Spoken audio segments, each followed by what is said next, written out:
성경 말씀 누가복음 24장 36절에서 49절까지 다 읽어야 되는데 몇 구절만 읽도록 하겠습니다. 36절하고 37절 한 목소리로 먼저 읽고 44절, 45절도 한 목소리로 같이 이어서 읽도록 하겠습니다. 이 말을 할 때에 예수께서 친히 그들 가운데 서서 이르시되 너희에게 평강이 있을지어다 하시니 그들이 놀라고 무서워하여 그 보는 것을 영으로 생각하는지라. 44절 45절 또 너희에게 말한 바 곧 모세의 율법과 선지자의 글과 시편의 나를 가리켜 기록된 모든 것이 이루어져야 하리라 한 말을 이루시라. 이에 그들의 마음을 열어 성경을 깨닫게 하시고.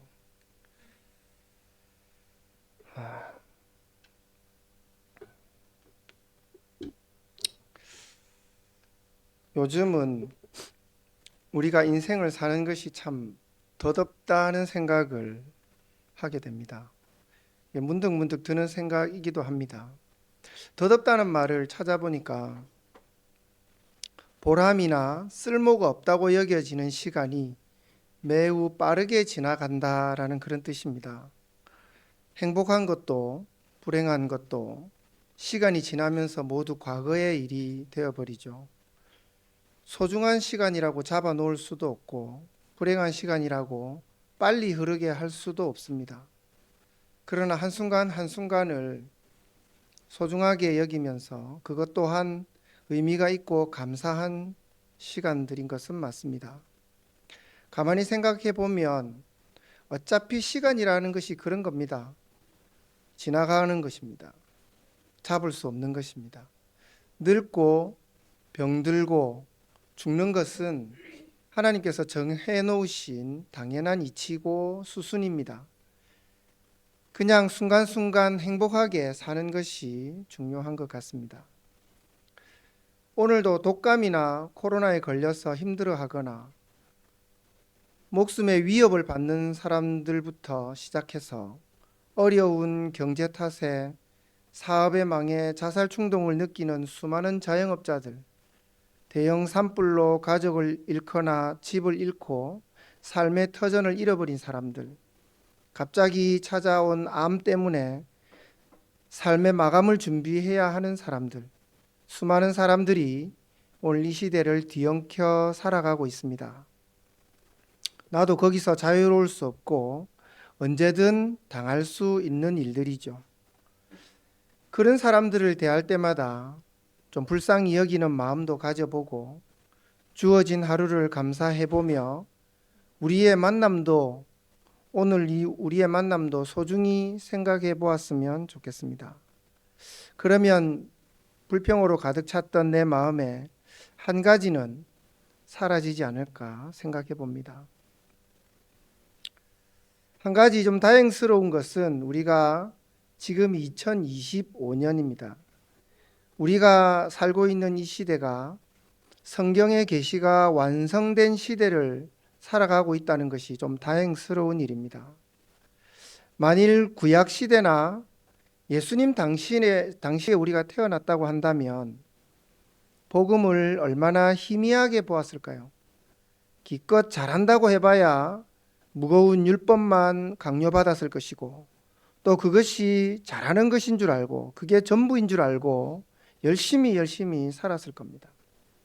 복음의 진정한 의미도 모른 채 말입니다. 또 한 가지 정말 다행스러운 것은 이 복음을 들을 수 있는 시간과 공간과 기회와 또 우리에게 마음이 있다는 것은 정말 다행스러운 일이 아닐 수 없습니다. 만일 우리가 불교권이나 불교 집안에서 태어나거나 혹은 중동의 이슬람권이나 이슬람교 집안에 태어났다고 하면 우리가 어떻게 복음을 들을 수 있겠습니까? 복음이 전혀 전해지지 않는 교회에 출석하고 있다면 복음을 들을 기회조차 없다면 이 또한 아찔한 일이 아닐 수 없는 거죠. 그렇다고 우리가 특별한 존재가 되는 건 아니지만 어쨌든 오늘 주어진 상황에 대해서 감사한 마음을 좀 가져보면 하는 생각이 듭니다. 성경의 모든 예언은 완성되었고 모든 말씀은 이루어졌습니다. 시간의 순서상으로 봤을 때 예수님의 재림 빼고는 다 이루어졌죠. 이 세상이 창조된 것부터 구약 시대를 거쳐서 오실 예수님에 대한 예언, 예수님의 십자가 사건, 그리고 부활, 승천, 성령의 강림, 그리고 온 세계에 복음이 전파되는 일까지 아주 다 완성이 되고 이제 재림, 시간의 순서상으로는 역사의 막바지에 와 있다고 볼 수 있습니다. 온 세계에 복음이 전파되는 일도 아주 일부가 남긴 했을 수도 있지만 또 그 또한 우리가 하는 일이 아니기 때문에 우리는 그냥 재림을 기다릴 뿐입니다.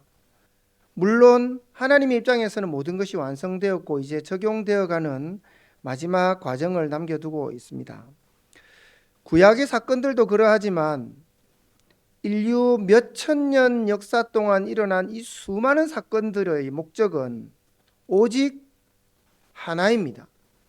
예수님이 누구인지, 예수님이 누구를 위해 십자가에 죽으셔야 했는지, 왜 죽으셔야 했는지를 설명하는 과정이지요.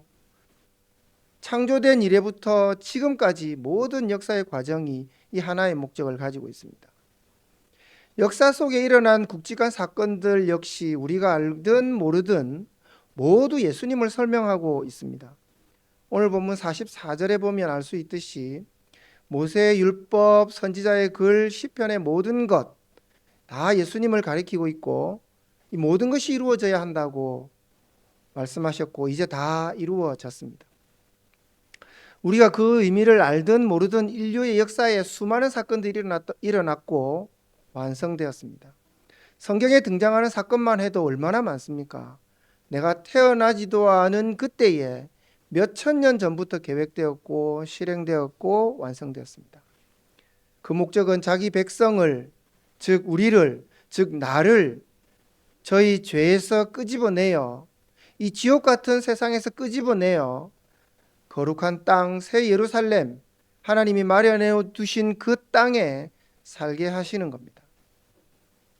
그 모든 혜택과 누림을 아무런 조건 없이 하나님이 선택하신 자들에게 은혜로 준다고 하는데 이것이 아주 놀라운 사실입니다. 우주를 창조하신 창조주께서 수천 년 세월 동안 계획하고 실행한 것이 모두 자기 백성들 그리고 우리 그리고 나를 위한 것이었다고 하면 이것은 정말 놀라운 사실이 아닐 수 없는 겁니다. 인류의 역사가 탄생되고 진행된 것이 오직 나를 위한 것이라고 한다면 이것이 얼마나 감동스러운 일입니까? 근데 참 이상하지요. 이 모든 것이 잘 실감이 안 납니다. 마치 지구가 자전하는 소리가 너무 커서 인간에게 들리지 않고 지구가 도는 그 속도가 너무 빨라서 인간은 느끼지 못하는 것과 같은 이치라고 볼 수 있습니다. 인류 역사의 가장 위대한 주인공인 예수님의 다 하심으로 너희에게 평강이 있을지어다 하시는데 그 평강이 우리에게 하나도 와닿지 않으니 어찌 보면 참 안타까운 일이기도 합니다. 당장 오늘만 해도 그렇습니다. 지난 주간이 고난주간입니다. 그리고 오늘이 부활주일이죠. 다른 사람들은 고난주간 특세다, 금식이다 해서 예수님의 고난을 기억하고 예수님의 죽으심과 부활에 대해서 감사하고 그렇게 지냅니다.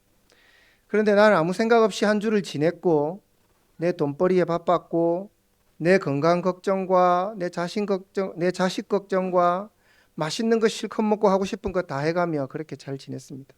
새까맣게 잊고 지냈죠. 하나님 앞에서 좀 미안하지 않으십니까?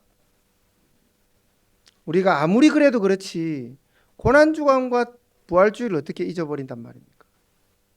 그러나 여러분 그래도 됩니다.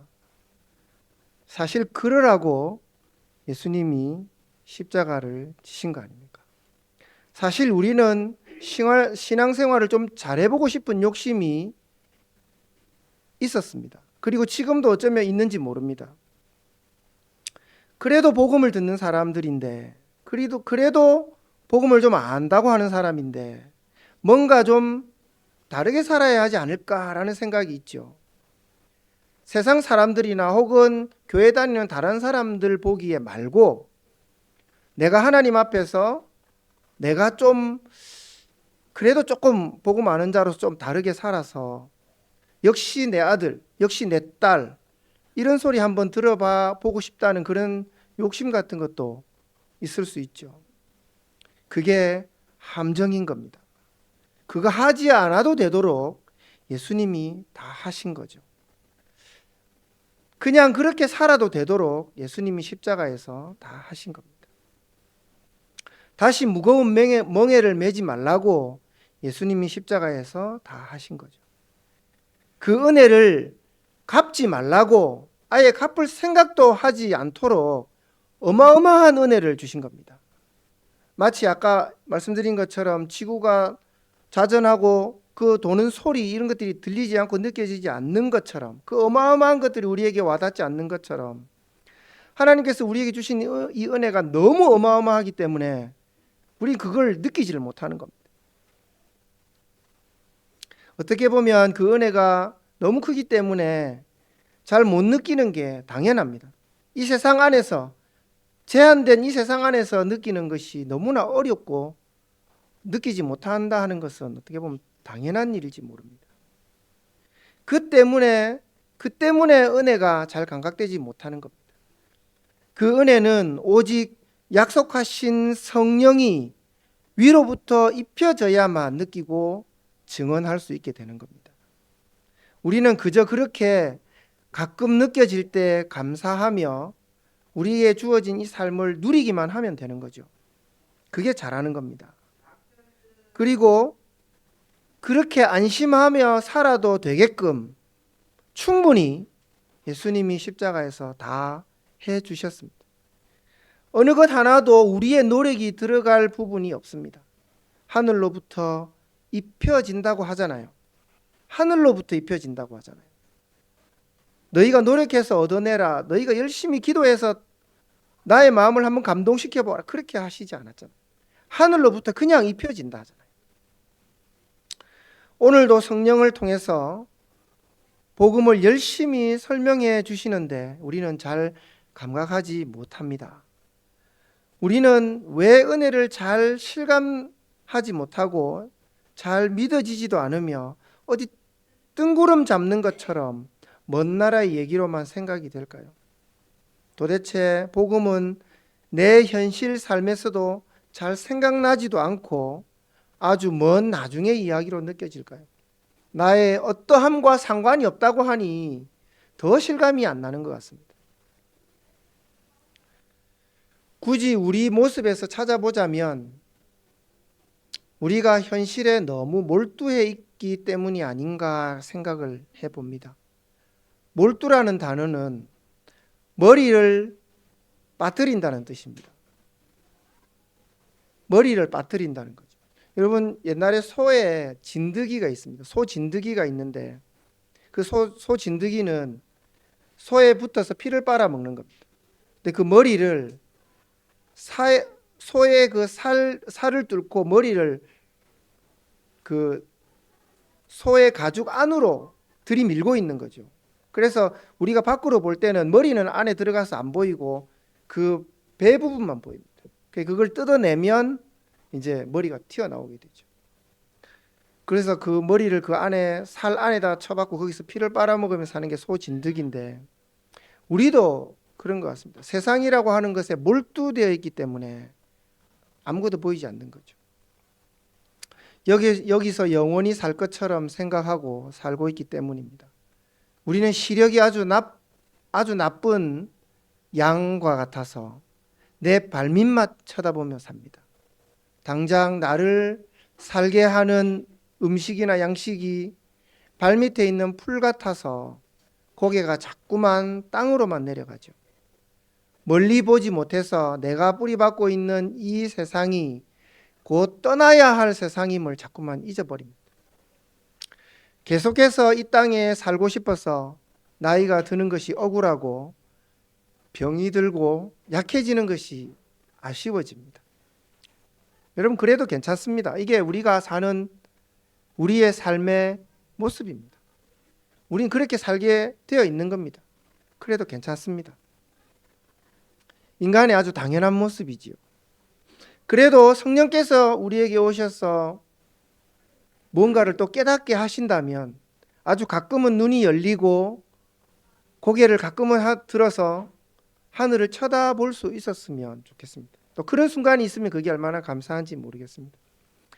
이 세상 현실에 뿌리 박혀 살다가 가끔 이 타향살이가 고되고 힘들 때 불현듯 고향이 생각나서 돌아갈 고향인 하늘을 쳐다볼 수 있으면 좋겠습니다. 그렇게만 되면 아주 잘하는 겁니다. 이렇게 인도해 가시는 과정을 저는 평강이다 이렇게 생각을 해봅니다. 평강은 예수님 자신입니다. 평강이 있을지어다 하는 것은 예수님 자신을 주시겠다는 의미죠. 하나님과 완벽하게 평화로운 상태를 평강이라 합니다. 평강은 상태를 의미하는데 하나님과 완벽하게 평화로운 상태, 그것을 평강이라고 합니다. 근데 우리는 참 대단합니다. 예수님의 다하심 안에서만 가능한 이 평강이죠. 이 평강을 우리는 어떻게 이해하냐면 세상과 내가 평화로운 상태를 우리는 평강이라고 인식합니다. 예수님이 우리에게 주시고자 하는 그 평강과는 좀 달라 보이지요. 예수님의 다하심 안에서 가능한 그 평강, 그 놀라운 평강이 우리에게 올 때는 세상과 내가 평화로운 상태, 완벽하게 평화로운 상태, 그걸 우리는 평화라고, 평강이라고 인식하기 때문에 참 안타까운 일입니다. 잘 인식이 안 되죠. 진짜 평강의 의미는 잘 인식이 안 되는 것 같습니다. 예수님 자신을 십자가에서 하나님께 드리심으로 평강을 완성하셨죠. 예수님 자신이 십자가에서 화목 제물이 되심으로 평강은 완성되었습니다. 그런데 우리는 세상을 살아갈 때, 우리가 세상을 대할 때 세상과 완벽하게 평화로운 상태를 우리는 평강으로 인식하게 되죠. 오늘 하루 돈 많이 벌고 건강하고 맛있는 거 많이 먹고 자식 잘 되고 문제 없고 그런 것으로밖에 인식을 할 수 없는 것 같습니다. 우리가 중요하게 생각하는 평강은 이건 것 같습니다. 하나님과 완벽하게 평화로운 상태는 지금 내 삶과는 크게 상관이 없어 보입니다. 그건 아주 먼 미래의 일처럼 느껴지죠. 여러분, 그래도 괜찮습니다. 이게 내 모습입니다. 이런 나이기 때문에, 이런 나를 알기 때문에 이런 나를 구원하시기 위해서 예수님이 십자가에서 다 하신 겁니다. 우리는 그 나의 이 모습을 인정하는 것이 중요한 것 같습니다. 그 인정하는 데서 예수님이 얼마나 위대한 다하심을 하셨는지가 또 우리에게 인식이 되는 것 같습니다.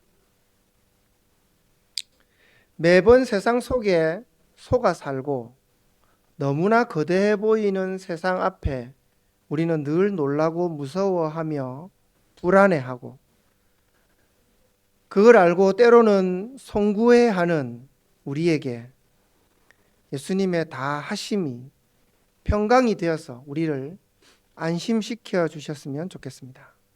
성령을 보내셔서 우리를 완벽한 평화로움을 만들어 우리에게 선물로 주셨으면 좋겠습니다. 기도하겠습니다. 순식간에 끝나버릴 이 세상이 어찌 그리 골리앗 같아 보이는지 때로는 두렵고 때로는 버겁고 참 힘이 듭니다. 이런 세상을 살아야 하기 때문에 우리는 어쩔 수 없이 세상과의 완벽한 상태만을 갈망하며 삽니다. 이렇게 세상에 뿌리 박혀버린 우리를 빼내어 하나님과의 완벽한 상태 안으로 구원하여 주시기를 갈망합니다. 예수님의 다하심 안에서 영원히 누릴 평안을 갈망합니다. 말씀 앞에서 벌거벗겨진 우리의 몰골을 그냥 두지 마시고 한없는 자비와 긍휼로 입혀주시고 예수님의 다하심을 덧입혀 주시고 가리어 주셔서 심판대 앞에 부끄러움을 당하지 않게 해주시기를 원합니다. 또 한 주가 시작됩니다. 길을 잃고 헤맬 때 우리의 발걸음을 인도해 주시고 성령의 깨닫게 하심으로 마음이 뜨거워지는 시간이 종종 있어지기를 사모합니다. 감사드리며 예수님의 이름으로 기도합니다. 아멘.